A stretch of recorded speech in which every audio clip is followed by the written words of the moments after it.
Hello everyone, good morning. আমার আরও একটা নতুন ব্লগে তোমাদের সকলকে জানাই অনেক অনেক স্বাগত। আশা করি তোমরা সকলে খুব ভালো আছো, আর আমরাও কিন্তু বেশ ভালো আছি। এখন ঘড়ির কাঁটায় বাজে ঠিক সকাল 7:30, আর এখন আমি স্নান করে একেবারে চলে এসেছি ছাদে। কারণ স্নান করার পর যে কাপড় চোপড়গুলো ছিল সেগুলো মেলার জন্য এসেছি। এখনও পর্যন্ত সোনামাকে খাবার খাওয়াইনি, কাপড়গুলো মেলে গিয়ে সোনামাকে খাবার খাওয়াবো। ওর খাবারটা রেডিও করিনি, গিয়ে পরে খাবার রেডি করবো, ওকে খাবার খাওয়াবো, ঘুম পাড়াবো।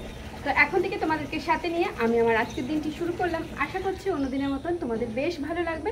চলো বেশি গল্প না করে আগে কাপড় চোপড়গুলো মেলে দিই। এখন থেকে তোমাদেরকে সাথে নিয়ে আমি আমার দিনটি শুরু করি। সকাল 7:30টার আগে আমার সমস্ত বাসি কাজ শেষ হয়ে গেছে, এমনকি স্নান করাও হয়ে গেছে। স্নান করে সোজা ছাদে চলে এসেছি। ছাদে এসে প্রথম যা কাজ, জামা প্যান্টগুলো মেলে দিলাম। এখন বেশ কিছুদিন ধরে একটা জিনিস লক্ষ্য করছি, ঠিক সকাল 5:30-6টার মধ্যেই বাইরে এত পরিমাণে চড়া রোদ বেরিয়েছে যে একদমই থাকা যাচ্ছে না। এখন ঘড়িতে ওই 7:30টার মতো বাজে, এখনই রোদটা গায়ে নেওয়া যাচ্ছে না। কি জানি 10টা-11টার দিকে কি হবে। যাই হোক, কাপড়গুলো তো মেলা হয়ে গেছে। প্রত্যেকটা কাপড়ে একটা করে ক্লিপও দিয়ে দিলাম, তাহলে যখন হাওয়া দিবে উড়ে যাওয়ার ভয় থাকবে না। তারপর নিচে এসে সোনামায়ের খাবারটা রেডি করে দিচ্ছি। সোনামাকে যেদিন সকালে সাবু দিই, তার আগের দিন রাতেই সাবুটাকে ভিজিয়ে রেখে দিই, তাহলে পরের দিন সকালে কি হয়, সাবুটা বেশ তাড়াতাড়ি কিন্তু নরম হয়ে যায়, বেশিক্ষণ আর ফোটাতে হয় না। ওই একবার ফুটিয়ে নামিয়ে দেব। আর তার আগে কিন্তু আমি একটা কলা ম্যাশ করে রেখে দিয়েছি, আর কলার মধ্যে সাবুটা দিয়ে দিলাম। এখন সাবুর সাথে কলাটা ভালো করে ম্যাশ করে নেব, মানে আর কি মিশিয়ে নেব। তারপর 2 চামচের মতো ফর্মুলা মিল্ক দিয়ে সোনামাকে খাইয়ে দেব। এই হচ্ছে সোনামায়ের আজকের সকালের জলখাবার। আর তারপরে তোমরা তো জানোই সোনামায়ের রুটিন, খাইয়ে দাইয়ে তারপরে একেবারে আমার সোনামাকে ঘুম পাড়িয়ে দেব।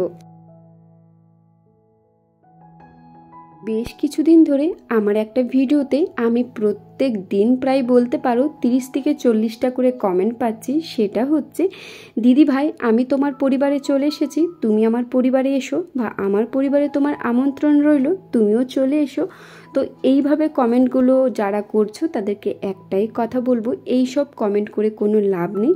বা অনেকেই বলছো দিদি ভাই সাপোর্ট করো, আমার পাশে থেকো, আমার চ্যানেলটিকে সাবস্ক্রাইব করো, তাদেরকে একটাই কথা বলবো, দেখো এইভাবে কারোর প্রোফাইলে গিয়ে কমেন্ট করো না, এতে কিন্তু নিজেদের ক্ষতি, আর তাছাড়া যাকে কমেন্টটা করছো তারও ক্ষতি। তাই একটাই কথা বলবো, যদি ইউটিউবে কাজ করতে হয় নিজের মতো করে করে যাও, কার ভালো লাগবে কার লাগবে না সেটা তোমার ভিডিও দেখলেই মানুষজন বুঝে যাবে। আশা করি তোমরা বুঝে গেছো। এইসব কমেন্ট দয়া করে আর আমার অ্যাকাউন্টে গিয়ে কেউ করো না। যাই হোক, এইদিকে সোনামাকে তো সকালে সাবুটা খাইয়ে দিয়েছি, তো ওই পুরো সাবুটার মধ্যে অর্ধেকটার হাফও হয়তো ওর পেটে গেছে, বাকিটাই যে নিচে পড়ে আছে। আর এটা পরিষ্কার করতে কি যে বিরক্ত লাগে, পুরো সানটাতে প্রায় 3 থেকে 4 বার পরিষ্কার করতে হয়। তো খাইয়ে দাইয়ে প্রথম আগে সোনামাকে ঘুম পাড়িয়ে দিয়েছি, আর তারপর চলে এসেছি জায়গাটা পরিষ্কার করতে। আর পুরো জায়গাটা এত চ্যাটচ্যাটে করছিল যেহেতু কলা ছিল। যাই হোক, পরিষ্কার করে দিয়েছি। আর তারপর চলে এসেছে, আজকে আর চাটা খেলাম না, আমি 1 গ্লাস নুন চিনি পাতিলেবু রসের শরবত খাবো। প্রথমে 1 গ্লাস ঠান্ডা জল নিয়ে নিয়েছি, আর তাতে 2 চামচ চিনি, একটু লবণ, আর তাতে একটু পাতিলেবু রস দিয়ে দিয়েছি। চলো এখন ভালো করে মিশিয়ে খেয়ে নিই। এখন যা পরিমাণে গরম পড়েছে, এই গরমে চাটা তো একদমই আমি খাচ্ছি না। খেলেও হয়তো সপ্তাহে 1 দিন কি 2 দিন, তাছাড়া চাটা খেতে একদমই ইচ্ছে করছে না। তাই যেদিন ইচ্ছে যায় সেদিন 1 গ্লাস হয় তোমার ওই গ্লুকন্ডির শরবত খাই, বা তোমার নুন চিনি পাতিলেবু শরবত খাই। যাই হোক, খাওয়া হয়ে গেছে। তারপর চলে এসেছি সোনামাকে দুপুরে যে খাবারটা দেব সেটা সেদ্ধ করার জন্য। আজকে বাড়িতে বেশি কিছু ছিল না, গাজর বিনস পেঁপে ছিল, আর একটু মসুর ডাল দিয়েছিলাম, আর ভাতটা তো আগেই হয়ে গেছে। চলো এটা এখন প্রেশার কুকারে দিয়ে দিই সিটি হয়ে যাবার জন্য। আর আমি তাকে সোজা কলতলে চলে এসেছি। শ্বশুরমশাই নিয়ে এসেছে মাছ, সেই মাছটাকেই বেছে দেবার জন্য। কলতলে এসে এখন মাছের যে আঁশগুলো আছে সে আঁশগুলো ছাড়িয়ে দিচ্ছি। আর আজকে 4টে মাছ নিয়েছে সোনামা, আমার শ্বশুরমশাই আর শাশুড়ি মা, যেহেতু তোমাদের দাদা ভাই আজকে আর বাড়িতে খাবে না। তো ওইদিকে মাছটা ভালো করে বেছে দিয়েছি, আর বেছে বলতে শুধুমাত্র আঁশটা ছাড়িয়ে দিয়েছি। আর তারপরে এই যে কুমড়োর সবজি হবে, সেই কুমড়োটা কাটার জন্য চলে এসেছি। আগে জানো তো আমি কুমড়ো সবজি একদমই খেতাম না, এমনকি বিয়ের পর যখন শ্বশুর বাড়িতে আসি তখনও কিন্তু কুমড়ো সবজিটা আমার একদমই ভালো লাগতো না। তবে এই যে খেয়ে খেয়ে এমনই অভ্যাস হয়ে গেছে, এখন কিন্তু কুমড়ো সবজি দারুণ লাগে। সাথে যদি মাছের মাথা থাকে তাহলে তো কোনো কথাই হবে না। যাই হোক, কুমড়োটা এখন কেটে কেটে রেখে দিচ্ছি, কারণ এই মুহূর্তে আমার হাতের সামনে কোনো আর কি জায়গা ছিল না যেটার মধ্যে রাখবো।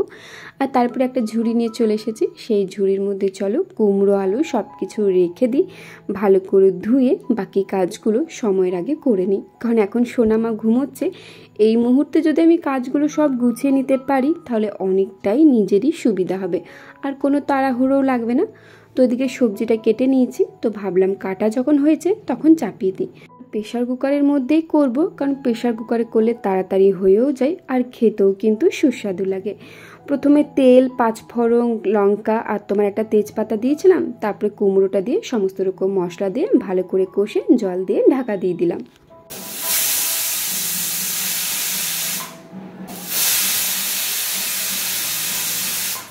দুটো সিটি দিয়ে তারপর প্রেশার কুকারটা অফ করে এখন সোনামাকে মাছ খাওয়াবো বলে মাছটা বেছে নিয়েছি। চলো এখন সোনামাকে মাছ ভাজাটা খাইয়ে দিই।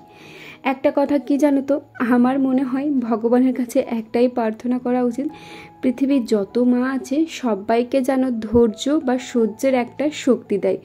কারণ এই বাচ্চাকে খাওয়াতে গেলে যে কী পরিমাণে ধৈর্যের প্রয়োজন হয় একমাত্র মারাই বোঝে, যারা আর কি নিজেদের সন্তানদেরকে খাওয়ায়। সোনামাকে মাছ ভাজা খাওয়াতে আমার খুব একটা সময় লাগে না, যেহেতু মাছ ভাজাটা খেতে ভালোবাসে। তবে যে কোনো খাবারই বলো না কেন, খাওয়াতে এতটাই সময় লাগে, একবার করে জানো তো বিরক্ত লেগে যায়। তারপর আবার নিজেকে নিজেই সান্ত্বনা দিই বা বোঝাই যে বিরক্ত করে কোনো লাভ নেই, কারণ আমার ধৈর্য আর সহ্যতেই কিন্তু সোনামায়ের সমস্ত কিছু। ওর খাওয়ানো বলো, ওকে স্নান করানো বলো, ওকে দেখাশোনা করা বলো।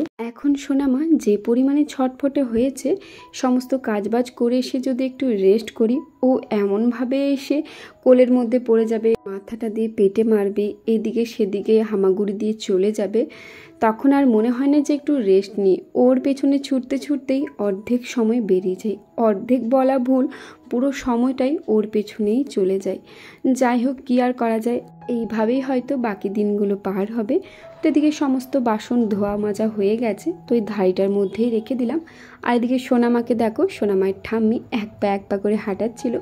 সোনামা তো নিজেই এখন দাঁড়াতে শিখে গেছে, তাই কিভাবে হাঁটতে হয় সেটাই সোনামাকে শেখাচ্ছিলাম। আর সোনামা কিন্তু এখন বেশ কয়েক পা হাঁটে, তবুও ওকে ধরতে হয়। যাই হোক, এদিকে সমস্ত কাজবাজ হয়ে গেছে, এখন ঘড়িতে ওই 1:30টার মতো বাজে। তো সোনামাকে ঘুম পাড়িয়ে দিয়েছি। সোনামাকে ঘুম পাড়িয়ে দেখো এখন আমি রেস্ট নিতে চলে এসেছি। আসলে সারাদিন কাজবাজ করি তো খুব একটা বুঝতে পারি না, কিন্তু যখন কাজবাজ শেষ হয়ে যায় তার পরের মুহূর্তে এত পরিমাণে কষ্ট লাগে যে কি বলবো। তাই আর কি দেখো, এখন ওই 15 থেকে 20 মিনিটের মতো একটু রেস্ট নেব, তারপর খাবার খাবো। তো কি আর রেস্ট নেব, এইদিকে আমি রেস্ট নিতে এসেছি। তো সোনামা বেশ কিছুক্ষণ ঘুমিয়েই উঠে গেছে, এই যে এখনও খেলা করছে। আর এখন সোনামা এত পরিমাণে ছটপটে হয়েছে যে ওকে ছেড়ে 1 সেকেন্ডও কোথাও যাওয়া যাবে না। দেখছো আমি দাঁড়িয়েছিলাম সামনেটাতে, যদিও ও কোথায় হামাগুড়ি দিয়ে দিয়ে একদম খাটের ধারে চলে এসেছে। আর সোনামায়ের স্মৃতিশক্তি এতটাই প্রখর যে কি বলবো। এইখানে আমার চার্জারটা থাকে, ও কিন্তু জানে। তো এই চার্জারটা খুঁজতেই ও এসেছে, তবে দুর্ভাগ্যবশত চার্জারটা আমি সরিয়ে দিয়েছি। যাই হোক, তারপর খেতে বসে গেছি। আজকের মেনুতে ছিল ভাত, কুমড়োর তরকারি, এদিকে তো আমের চাটনি করাই আছে, মানে আচার যেটাকে বলে, আলু দিয়ে পাতলা মাছের ঝোল। ব্যাস, চলো আজকের সিম্পল মেনু, এখন খেয়ে নিই।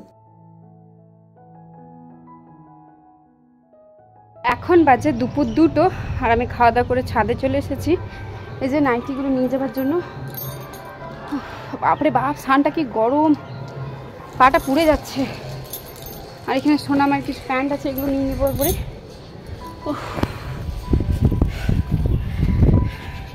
মনে হচ্ছে আগুনের ওপর দিয়ে হাঁটছি। চলো, কাপড় তোলা হয়ে গেল, এখন নিচে গিয়ে আগে সোনামাকে ঘুম পাড়াবো, তারপরে আমি ঘুমোবো। চলো এখন নিচে যাই, কাপড় তোলা হয়ে গেল। এখন হয়ে গেছে বিকেল, আর এখন ঘড়িতে বাজে ওই 5টা 15-20 মতো। তো সোনামায়ের হয়ে গেছে বাইরে বেরু বেরু করতে যাবার সময়। পিসি শাশুড়ি এসেছিল সোনামাকে নিয়ে যাওয়ার জন্য, মানে আমার সোনামার পিসি ঠাম্মি। তো পিসি ঠাম্মি কিন্তু সোনামাকে প্রত্যেক দিন বিকেলে পুরো 1 ঘন্টা বেরু বেরু করে পাড়াতেই আর কি। পিসির সাথে একটু দাঁড়িয়ে দাঁড়িয়ে গল্প করছিলাম, আর তারপর চলে গেল সোনামাকে বেরু বেরু করতে। চলো সোনামাকে এখন টাটা বলে আমিও বাড়ির ভেতরে যাই, এই সময় কাজবাজগুলো সময় মতো করে নিই। আর এই 1 ঘন্টা সোনামা যখন বাইরে থাকে, এই 1 ঘন্টা কিন্তু আমি বিকেলে যা কিছু কাজ থাকে সেগুলো সময় মতোই করে নিই। আর আজকে তোমাদের দাদাভাইকে বলেছিলাম মোমো আনতে, তবে আজকে আর চিকেন মোমো বলিনি, ভেজ মোমো বলেছিলাম, যেহেতু শাশুড়ি মা খাবে বলে। আর শাশুড়ি মা যেদিন খায় না সেদিন চিকেন মোমো আনা করায়। তো এই যে দেখো 3 জনের নিয়ে নিয়েছিলাম, এখন 2টো প্লেট রেখে দিলাম, কারণ আমার শ্বশুরমশাই শাশুড়ি মা একটু পরে খাবে। তো আমি এখন খেয়ে নিই চলো। তো ভেজ মোমোটাও ভালো লাগে, তবে চিকেন মোমোটা জানো তো বেশি ভালো লাগে। তোমাদের কার কোন মোমোটা ভালো লাগে জানাতে কিন্তু একদমই ভুলবে না। তাহলে চলো ভিডিওটাও এত দূরে রাখলাম, ভালো লেগে থাকলে অবশ্যই like comment share and subscribe করে আমার পাশে থেকো। আজকের মতন টাটা, দেখা হচ্ছে খুব শীঘ্রই অন্য কোনো নতুন ব্লগে। ততক্ষণ সবাই খুব ভালো থেকো, সুস্থ থেকো, সাবধানে থেকো।